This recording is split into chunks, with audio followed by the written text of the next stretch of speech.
بسم اللہ الرحمن الرحیم۔ السلام علیکم دوستو، آج کی ویڈیو میں ہم تذکرہ کریں گے حضرت یونس علیہ السلام کا، جن کو ذی-النون کے لقب سے بھی پکارا جاتا ہے، یعنی مچھلی والے۔ آپ علیہ السلام مچھلی کے پیٹ میں کیوں گئے، کیسے گئے، کتنا عرصہ رہے، یہ مکمل واقعہ آج کی ویڈیو میں ہم بیان کریں گے اور آپ علیہ السلام کی زندگی کے باقی حالات و واقعات کا تذکرہ بھی کریں گے۔ قصص الانبیاء کے سلسلے کی یہ بھی ایک اہم اور ایمان افروز ویڈیو ہے، لہٰذا ویڈیو کو بغیر سکپ کیے آخر تک ضرور دیکھیے گا۔ دوستو، ویڈیو کا باقاعدہ آغاز کرنے سے پہلے آپ سے گزارش ہے کہ اگر آپ نے ابھی تک ہمارا چینل اسلامک اسٹوڈیو سبسکرائب نہیں کیا ہے تو ابھی سبسکرائب کر لیں، ساتھ میں بیل نوٹیفیکیشن کو ضرور آن کر لیجئے گا تاکہ لیٹسٹ اپلوڈ ہونے والی ویڈیوز آپ تک بر وقت پہنچتی رہیں۔ ویڈیو کو لائک کریں، شیئر کریں اپنے دوستوں کے ساتھ اور کمنٹ باکس میں اپنی رائے کا اظہار لازمی کیجیے گا۔ دوستو، یاد رہے کہ حضرت یونس علیہ السلام دجلہ کے بائیں کنارے پر آباد عراقی شہر موصل میں پیدا ہوئے۔ یاد رہے کہ آپ علیہ السلام حضرت ہود علیہ السلام کی اولاد میں سے تھے۔ موصل کے مقابل نینوا شہر تھا جو اس زمانے میں اپنے عروج پر تھا اور وہاں قوم سمود آباد تھی۔ نینوا کی آبادی 1,00,000 سے زیادہ تھی، جیسا کہ قرآن پاک کی سورہ صافات کی آیت نمبر 147 میں اللہ تعالیٰ نے فرمایا، اور ان یعنی یونس کو 1,00,000 یا اس سے زیادہ لوگوں کی طرف پیغمبر بنا کر بھیجا۔ کہتے ہیں کہ حضرت یونس علیہ السلام کی عمر 28 سال تھی جب اللہ تعالیٰ نے انہیں اہل نینوا کی رشد و ہدایت پر مامور فرمایا۔ مفسرین کے مطابق حضرت یونس علیہ السلام کا عہد 741 تا 781 قبل مسیح ہے۔ آپ علیہ السلام کا قرآن کریم کی 6 سورہ مبارکہ میں ذکر آیا ہے: سورہ نساء، سورہ انعام، سورہ یونس، سورہ صافات، سورہ انبیاء اور سورہ قلم۔ ان میں پہلی 4 سورہ مبارکہ میں حضرت یونس علیہ السلام کا نام اور باقی 2 میں ذی-النون اور صاحب الحوت یعنی مچھلی والا کہہ کر ذکر کیا گیا ہے۔ یاد رہے کہ نون بڑی مچھلی کو کہتے ہیں۔ چونکہ آپ علیہ السلام کئی دن ایک مچھلی کے پیٹ میں رہے، اس لیے مچھلی والا کہا گیا، اور قرآن کریم کی 10ویں سورت سورہ یونس آپ علیہ السلام کے نام پر ہے۔ دوستو، یاد رہے کہ حضرت یونس علیہ السلام ایک عرصے تک نینوا کے لوگوں کو توحید کی دعوت اور بت پرستی سے روکتے رہے، مگر قوم نے ان کی دعوت قبول کرنے سے صاف انکار کر دیا۔ صرف یہی نہیں، غرور و تکبر میں مبتلا قوم دیگر نافرمان اقوام کی طرح آپ علیہ السلام کی دعوت کا مذاق بھی اڑاتی رہی۔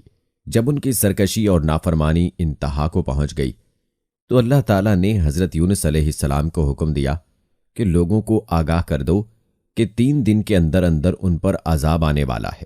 آپ علیہ السلام نے قوم میں اس کا اعلان کر دیا۔ یہ سن کر قوم یونس علیہ السلام نے آپس میں مشورہ کیا تو اس بات پر ان سب کا اتفاق ہوا کہ یونس علیہ السلام کو کبھی جھوٹ بولتے نہیں دیکھا گیا، لہٰذا ان کی بات نظر انداز نہیں کرنی چاہیے۔ مشورے میں یہ بھی طے ہوا کہ دیکھا جائے کہ اگر یونس علیہ السلام رات بستی کے اندر اپنے گھر میں مقیم رہتے ہیں تو سمجھ لو کہ کچھ نہیں ہوگا، اور اگر وہ یہاں سے کہیں اور چلے جاتے ہیں تو یقین کر لو کہ صبح عذاب ضرور آئے گا۔ قصہ مختصر، حضرت یونس علیہ السلام رات کو اس بستی سے نکل گئے۔ صبح ہوئی تو عذاب الہی ایک سیاہ دھوئیں اور بادل کی شکل میں بستی والوں کے سروں پر منڈلانے لگا۔ جب وہ ان کے قریب ہونے لگا تو لوگوں کو یقین ہو گیا کہ اب وہ سب ہلاک ہونے والے ہیں۔ یہ دیکھ کر حضرت یونس علیہ السلام کو تلاش کیا گیا کہ ان کے ہاتھ پر ایمان لے آئیں اور توبہ کر لیں، مگر آپ علیہ السلام کو نہ پایا تو خود ہی اخلاص نیت کے ساتھ توبہ و استغفار میں لگ گئے اور اپنے گھروں سے ایک میدان میں نکل آئے۔ عورتیں، بچے اور جانور سب اس میدان میں جمع کر دیے گئے۔ تمام بستی والے ٹاٹ کے کپڑے پہن کر عجز و انکساری کے ساتھ توبہ کرنے اور عذاب سے پناہ مانگنے میں اس طرح مشغول ہوئے کہ پورا میدان آہو بکا سے گونجنے لگا۔ اللہ تعالیٰ نے ان کی توبہ قبول فرما لی اور عذاب ان سے ہٹا دیا۔ روایات میں آتا ہے کہ یہ عاشورہ یعنی 10ویں محرم کا دن تھا۔ ادھر حضرت یونس علیہ السلام بستی سے باہر اس انتظار میں تھے کہ اب اس قوم پر عذاب نازل ہوگا۔ ان کے توبہ و استغفار کا حال انہیں معلوم نہ تھا۔ جب عذاب ٹل گیا تو انہیں فکر ہوئی کہ اب تو قوم مجھے جھوٹا قرار دے گی، کیونکہ میں نے اعلان کیا تھا کہ 3 دن کے اندر عذاب آ جائے گا۔ اس قوم کا قانون تھا کہ جس شخص کو جھوٹ معلوم ہو اور وہ اپنے کلام پر کوئی شہادت پیش نہ کر سکے تو اسے قتل کر دیا جاتا۔ تو یونس علیہ السلام کو فکر ہوئی کہ انہیں بھی جھوٹا قرار دے کر قتل کر دیا جائے گا۔ اس رنج و غم اور پریشانی کے عالم میں اس شہر سے نکل جانے کا ارادہ کر کے چل دیے، یہاں تک کہ بحیرہ روم کے کنارے پہنچ گئے۔ وہاں ایک کشتی دیکھی جس میں لوگ سوار تھے۔ آپ علیہ السلام کو ان لوگوں نے پہچان لیا اور کرائے کے بغیر سوار کر لیا۔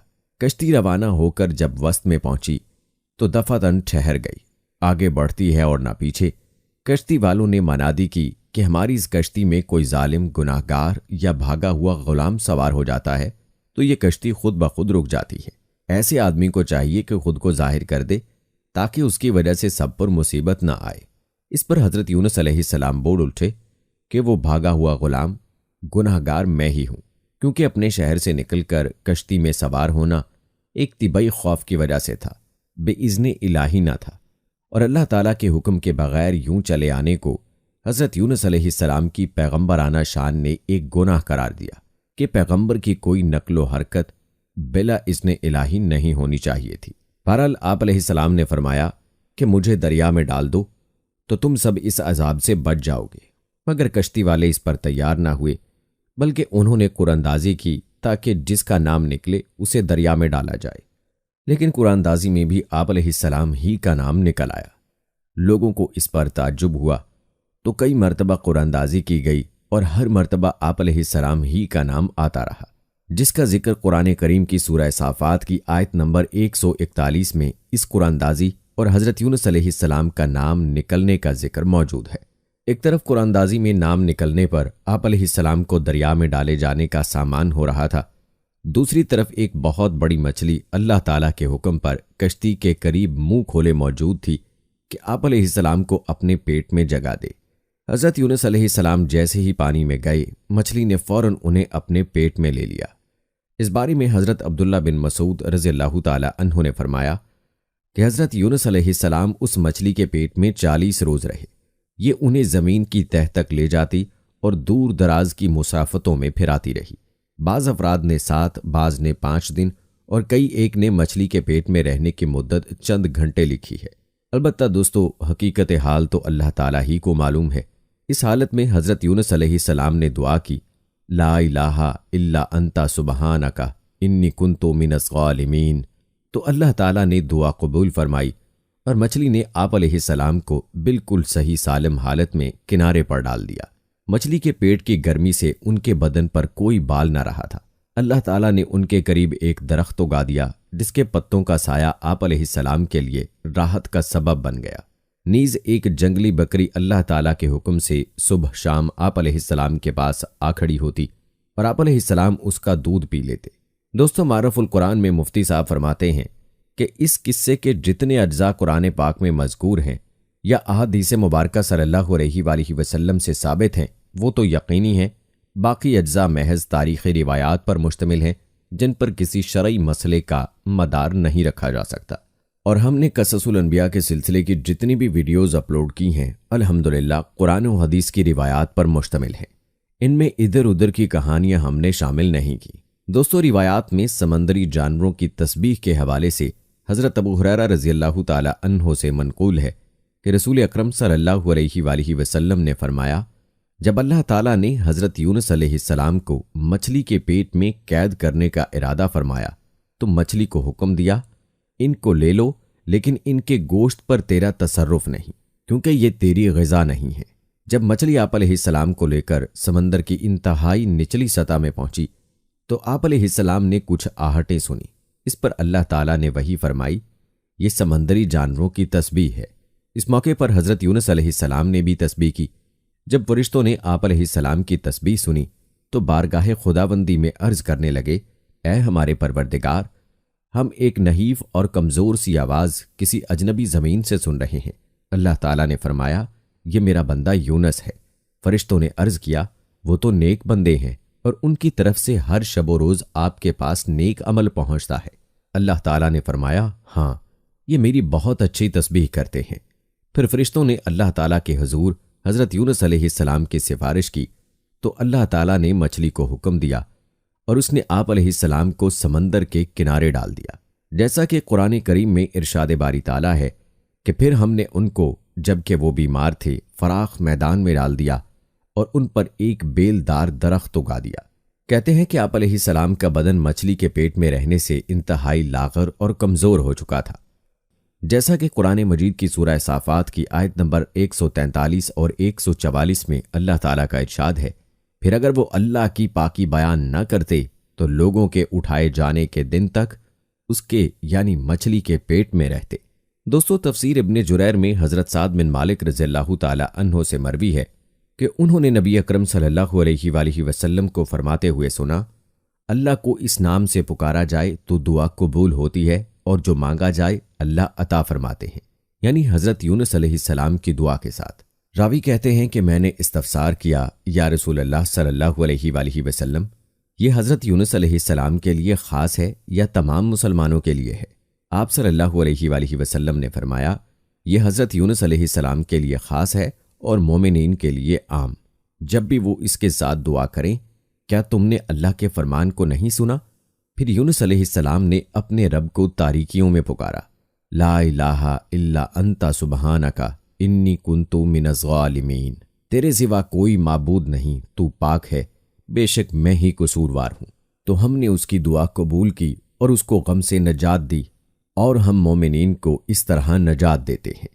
حضرت سعد رضی اللہ تعالی عنہ سے مروی ہے کہ رسول اکرم صلی اللہ علیہ وآلہ وسلم نے فرمایا، جس نے حضرت یونس علیہ السلام کی دعا کے ساتھ دعا کی، اس کی دعا ضرور قبول ہوگی۔ دوستو، حضرت یونس علیہ السلام کی قوم کے اس قصے سے یہ بات معلوم ہوتی ہے کہ توبہ کا دروازہ بند نہیں ہوتا، اور یہی وجہ ہے کہ پچھلی اقوام میں قوم یونس کی مثال سب سے عجیب اور منفرد ہے کہ جس نے عذاب کے وقوع ہونے سے پہلے ہی صدق دل کے ساتھ عاجزی و آہذاری کرتے ہوئے توبہ و استغفار کیا، اور اللہ تعالیٰ نے اس قوم سے اپنا عذاب ہٹا دیا، جبکہ قوم نوح، قوم ہود، قوم صالح اور قوم لوط وغیرہ عذاب سے ڈرانے اور بار بار تنبیہ کے باوجود شرک و کفر پر ڈٹائی سے جمی رہیں اور عذاب کی بات کو مذاق سمجھتی رہیں، چنانچہ عذاب الہی کا شکار ہو کر ہمیشہ کے لیے نیست و نابود ہو گئی۔ جیسا کہ قرآن مجید میں اللہ تعالیٰ نے سورہ یوسف کی آیت نمبر 98 میں فرمایا، پس کوئی بستی ایسی کیوں نہیں ہوئی کہ ایمان لاتی تو اس کا ایمان اسے نفع دیتا، سوائے یونس علیہ السلام کی قوم کے۔ جب وہ ایمان لائی تو ہم نے دنیوی زندگی میں ان سے رسوائی کا عذاب دور کر دیا اور ایک مدت تک ان کو دنیاوی فوائد سے بہرہ مند رکھا۔ دوستو، اس تفسیر کا حاصل یہ ہے کہ دنیا کا عذاب سامنے آ جانے پر بھی توبہ کا دروازہ بند نہیں ہوتا، بلکہ توبہ قبول ہو سکتی ہے۔ البتہ آخرت کا عذاب سامنے آ جانے کے وقت توبہ قبول نہیں ہوتی، اور عذاب آخرت کا سامنے آنا قیامت کے دن ہوگا یا موت کے وقت۔ اور اسی حوالے سے جامع ترمذی کی حدیث ہے کہ حضور نبی کریم صلی اللہ علیہ وآلہ وسلم نے فرمایا، اللہ تعالیٰ بندے کی توبہ قبول فرماتے رہتے ہیں جب تک وہ غرغرہ کی حالت میں نہ پہنچ جائے۔ غرغرہ کی حالت سے مراد موت کا وہ وقت ہے کہ جب نزع کے وقت فرشتے سامنے آ جاتے ہیں، اس وقت دنیا کی زندگی ختم ہو کر آخرت کے احکام شروع ہو جاتے ہیں، اس لیے اس وقت کا کوئی عمل قابل قبول نہیں۔ البتہ دوستو، اللہ پاک نے حضرت یونس علیہ السلام کی دعا قبول فرمائی اور ان کو عذاب الہی سے محفوظ رکھا۔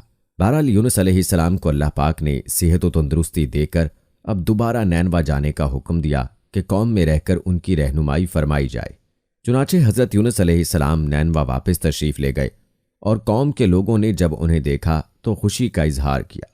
روایات کے مطابق حضرت یونس علیہ السلام کی باقی زندگی نینوا ہی میں گزری، اور وہیں ان کا انتقال ہوا، اور وہیں ان کی قبر تھی جو نینوا کی تباہی کے بعد نامعلوم ہو گئی۔ دوستو، اس قصے میں ہمارے لیے سبق یہ ہے کہ کسی بھی حال میں اللہ کی رحمت سے مایوس نہیں ہونا چاہیے، اور نہ ہی ہدایت کے معاملے میں اپنی ذات پر بھروسہ کرنا چاہیے۔ ہدایت تو بس اللہ ہی کی طرف سے ہے۔ دوستو، یہ تھی ہماری آج کی ویڈیو، جس میں آپ نے حضرت یونس علیہ السلام کی زندگی کے حالات و واقعات کے بارے میں جانا۔ ہماری آج کی اس ویڈیو کو آپ نے زیادہ سے زیادہ شیئر کرنا ہے تاکہ ہر مسلمان تک یہ ویڈیو پہنچ جائے۔ اسی کے ساتھ اپنے دوست راؤ قمر رضوان کو اگلی ویڈیو تک اجازت دیں۔ فی امان اللہ۔